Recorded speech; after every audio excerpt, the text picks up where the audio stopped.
Chocolate. Lots of people love it. Over $100 billion worth will be consumed in 2015, nearly 20% of that in America alone. Much of that comes from close to home, just 100 miles away from the Hershey Company. Hershey produces nearly 1 million pounds of chocolate every day, and the company sold over $7 billion worth of products in 2014. But that chocolate doesn't come from quite as close to home as you may think, for this sweet treat hides a dark secret.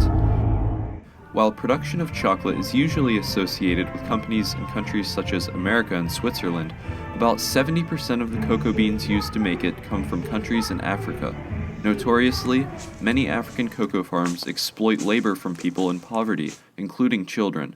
Many of these people have never even tasted chocolate themselves. However, the Hershey Company denies having known about this. Indeed, for years, little was known about the cocoa industry and the harsh conditions of its workforce. The reality of the cocoa world was brought to light in 2000 with the release of the documentary Slavery, A Global Investigation. Created by True Vision, a British documentary production company, the film served as a wake-up call to the modern world, bringing to light the injustices of child labor on cocoa farms. The documentary revealed that children are imprisoned and malnourished in these West African cocoa farms. These children are often sold into slavery or kidnapped, believing they are applying for a real job. Often subject to intense beatings and whippings, the victims of these tragic injustices are trapped in a horrible situation. This cheap source of labor explains why chocolate bar only costs $1. A report made by Tulane University in 2008 conducted surveys to investigate the state of child labor among cocoa farms in the West African countries of Ghana and the Ivory Coast. According to the report, children are frequently involved in weeding, plucking cocoa pods, gathering and heaping cocoa pods, cocoa pod breaking, fermentation, drying, and the carrying of cocoa pods in both countries.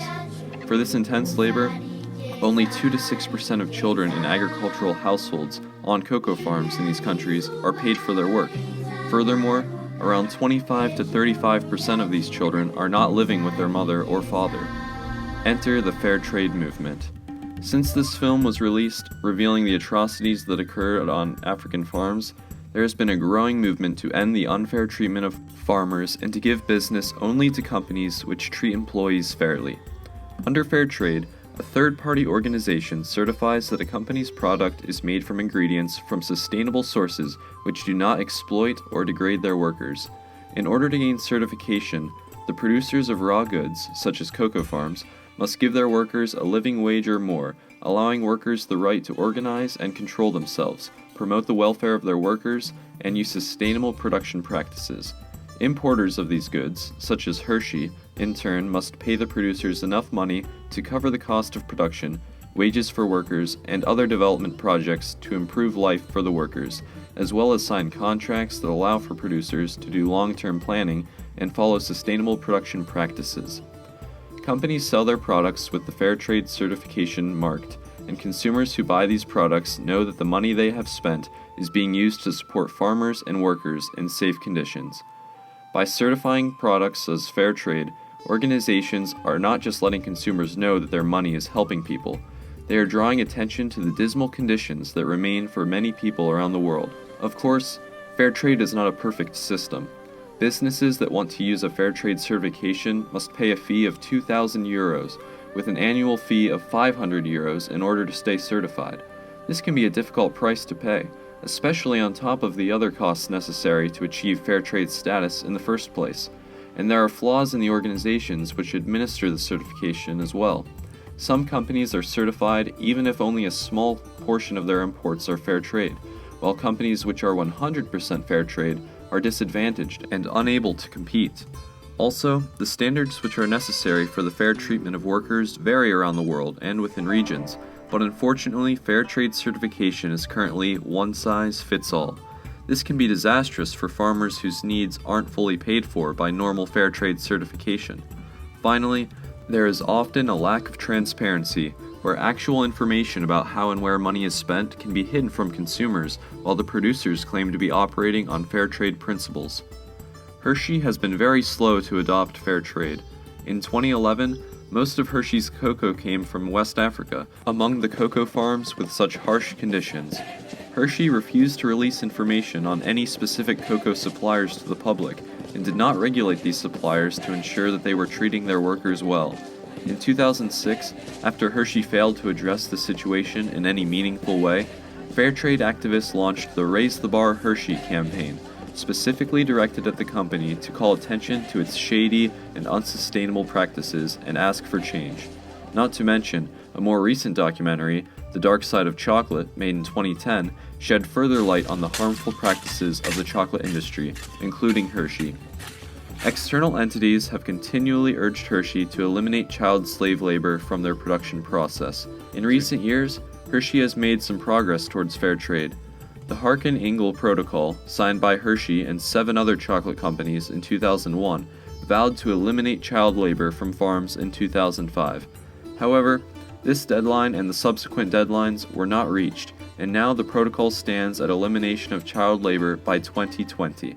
Hershey has made other efforts as well, including planning to invest $400 million in development in West Africa by 2020. However, after Tulane University conducted and released a second report in 2013, it was revealed that little has actually been accomplished in the battle against child labor. In Ghana and the Ivory Coast, an estimated total of 2.26 million children worked in cocoa production. 2.12 million of those children were working in child labor, with 2.03 million of them working in hazardous conditions. However, before we begin pointing fingers at Hershey and other major cocoa corporations, we as consumers should re-examine our own involvement in the issue. Purchasing large amounts of chocolate from these companies has only provided financial support to back these production methods. If we are not strong enough to resist the temptation of the satisfaction chocolate provides, we will only continue to support the child slave labor being enforced on cocoa farms. In the film Slavery, A Global Investigation, a young boy is asked what he would say to consumers across the globe that eat chocolate from his cocoa farms. They enjoy something I suffered to make. I worked hard for them, but saw no benefit. They are eating my flesh. Many of us may argue that we never would have purchased chocolate to support such practices if only we had been aware of the issue. That may ring true for Americans who have just recently discovered these injustices, but who is to blame for this ignorance? Miki Mastrati, an award-winning filmmaker who released the documentary Shady Chocolate, argues that at least a portion of that blame lies with the consumers themselves. Consumers have not been critical enough. They have not asked why a chocolate bar costs only $1 when the cocoa comes from Africa. Customers have been too easy to trick with smart ads. Now that child labor on cocoa farms has been brought to light, we must consider how we can stop adding to the problem and start being a part of the solution. For starters, we should recognize what we're supporting when we purchase Hershey's chocolate, and we should revoke our encouragement of such practices by eliminating these products from our diet. However, this doesn't mean we must abstain from chocolate altogether. By searching for the 100% certified label on products when shopping, we as consumers can be sure we are supporting cocoa that has been harvested in a humane manner. Furthermore, we must be willing to pay a slightly higher fee for our fair trade chocolate, knowing that the additional payment will indeed reach farmers in developing countries. Even outside of the supermarket, we may still play an influential role in bringing about global change. Although this issue has been revealed to the public, there are still countless Americans who remain uninformed of the child labor in West Africa. Spreading awareness of these injustices will spark change within communities and lead more citizens to the truth. An informed America with no tolerance for child labor has the power to force Hershey's hand. Practically, we should support legislators that are willing to take action and demand immediate change from Hershey and other major cocoa companies. The war against child labor is not hopeless. The citizens of the United States have the power to initiate change and progress in this world.